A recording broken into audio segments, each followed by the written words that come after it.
anytime a client tells you a memory especially related to sexual abuse that goes into a criminal investigation, we have to be very, very, very careful about that. Do not take it at face value. You really need to be thorough in your investigation of that. Okay. So car accidents and the pre-verbal trauma, being choked with the umbilical cord. And we have our friend Pablo Escobar. Probably you've seen that Netflix series Narcos. To me as a Colombian, it's both funny and annoying because everybody goes like, "Oh, Narcos, the series about Pablo Escobar." I'm like, yeah, fine. I don't have to watch Narcos because I was growing up at the time he was alive and traumatizing a lot of people. So for us in Colombia, that was a very traumatic time. For the people of Germany, of course, they don't want to remember this guy's name. Dilma, who was the previous president in Brazil, created a lot of chaos and confusion. And everybody in Brazil pretty much hates her because she ruined the economy and among other things. And the current president of the United States, of course, doing all the things he does and he's known for. And who knows, all these people have a history of trauma as well. Hitler was heavily sexually abused by his uncle when he was growing up, and he was a sexual deviant. He was heavily abused by his father as well. So, trauma will cause people to do very nasty things and ruin societies. Now there's links. Trauma and work addiction. And these are some statistics from Colombia that we can share later, but I want to go into the nitty-gritty details of this. So this is what I wanted to talk to you about. We have all been exposed to trauma, but not everybody gets traumatized. So what are the factors that make the difference? The first one is the ability to a person to respond effectively. So we know about the fight or flight response. In a dangerous situation, what's the first option? To flee, to escape. That's our first option, right? If there's a fire in this building, the first thing we're going to want to do is what? Escape. We want to run for our lives. Now, if that's not the other option, the second option becomes fighting. We fight against the threat, and we try to survive any which way we can, right? So those two factors are going to be key in surviving trauma and being less traumatized. Now, the other ones are the event itself. How significant? How long did it last? How impactful was it? Okay. So when you see trauma clients, you have to address those things. Is the trauma still going? How long did it happen? How impactful was it? How repetitive was it? How intense was it? Okay.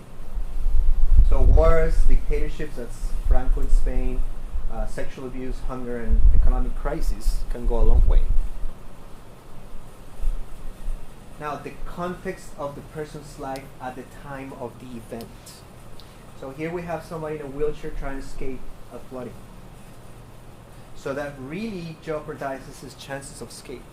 So your physical ability and the context of your life are the trauma. If you were sexually abused, thank you, when you were 5 years old, and you were abused all the way to 14, and there's nothing you could do, that's really impactful. So you have to understand if the person had the chance to escape when they were traumatized. If there's something they could do, because if you're an innocent child or a helpless victim, well, that's going to be really impactful throughout life. The physical characteristics. This is from a movie called Zombieland back in 2009 with Woody Harrelson, Emma Thompson. And this is the first scene. So it's really interesting, and it's a good example because Zombieland is about a zombie apocalypse. And the main character starts narrating the movie. And he starts narrating a certain set of rules of how to survive the zombie apocalypse. And he says, rule number 1 is cardio. Cardio, being physically fit, right? And he says, when the zombie apocalypse came, for obvious reasons, the first ones to go were the fatties. The first ones to die were the fat people. And they show this gentleman who is overweight, and the zombie's running after him. And of course, because he doesn't have good cardio, the zombie caught up to him and ate him. So your physical ability to survive trauma makes a huge difference. Okay. Now, this is a drawing from a book called The Body Keeps the Score, which is a book about trauma, and it's a really good book. They mentioned neurofeedback as one of the ways of treating trauma. And it's a drawing made by a kid after 9/11. And they found out that the kids who made drawings of like this, or drawings, there was another drawing where a child drew the people jumping from the towers, the Twin Towers of the Trade Center, but he painted them landing on those big mattresses. And when they asked him why he drew it, he says, well, so next time it happens, they don't have to die. But what they found out is that by drawing, the kids were liberating the trauma. And so these kids did not end up being traumatized. They were doing self-healing. And so the earlier you act, the better. Now, the learned capabilities. So if you are a spoiled, overprotected person, chances of surviving traumatic events diminish. And social interactions, escaping skills, surviving skills diminish. This is in the Philippines at the time of the insurgency. These are American soldiers teaching Philippine army soldiers how to survive torture if they get captured by the insurgency. And so they would get tortured for real, and they would teach them how to survive the physical and psychological thing. So we're preparing them for a potentially traumatic experience and how to survive it to the best of their ability. Now, your experiences of capacity. So what's your self-confidence like? If there's a traumatic event in my life, will I be able to survive it? Am I equipped with the abilities to survive it? If you are, chances are you're going to be less traumatized. Okay? And those could be external or internal. So external, by previous experience, you've experienced earthquakes here before and tremors, right? So you probably know what to do in case one presents themselves. We get them in Bogota as well, so we are kind of prepared for that, right? And the internal is your psychological attitudes, your experience, all this. So it's your sense of self-ethics. Now, this is from Chowchilla, California in 1976. There's three gentlemen here with three pedophiles who they kidnapped the school bus. And they buried the kids alive in the bus. So they took them to a secret location and they buried the bus. And what happened is that one of the older children, a teenager, 16 years old, helped them escape. But here's some of the accounts from those people. I still sleep with it at night.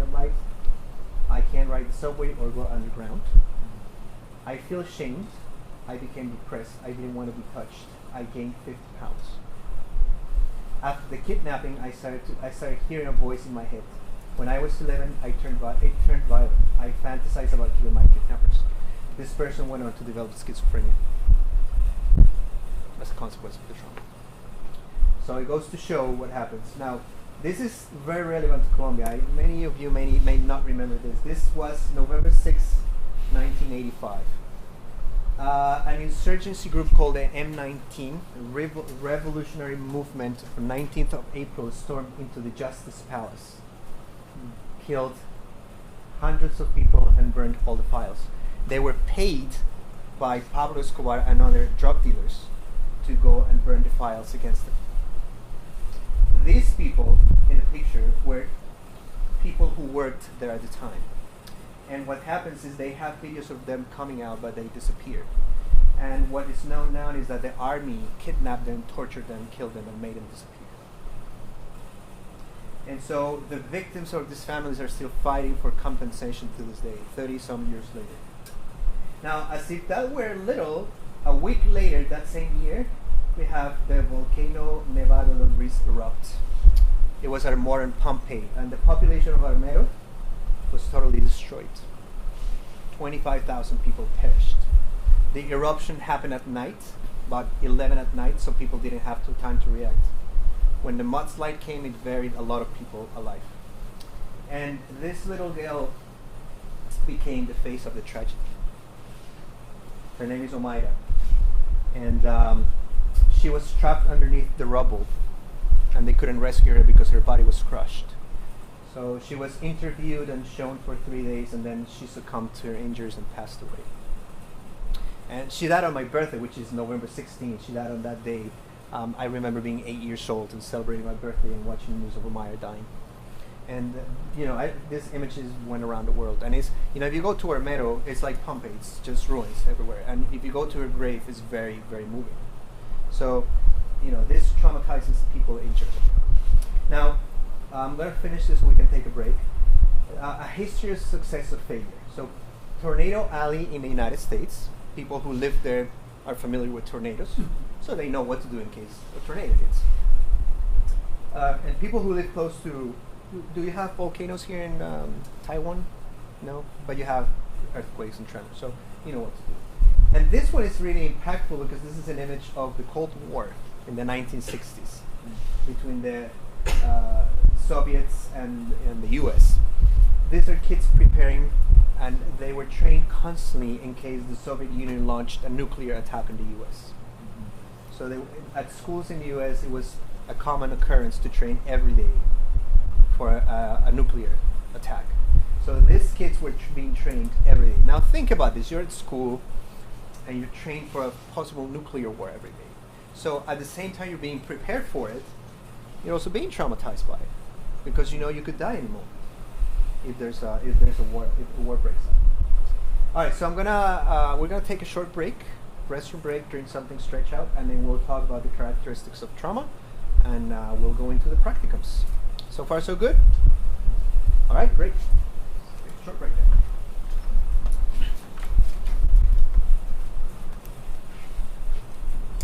How long for? 15 minutes? Yes. 15 minutes. Thank you.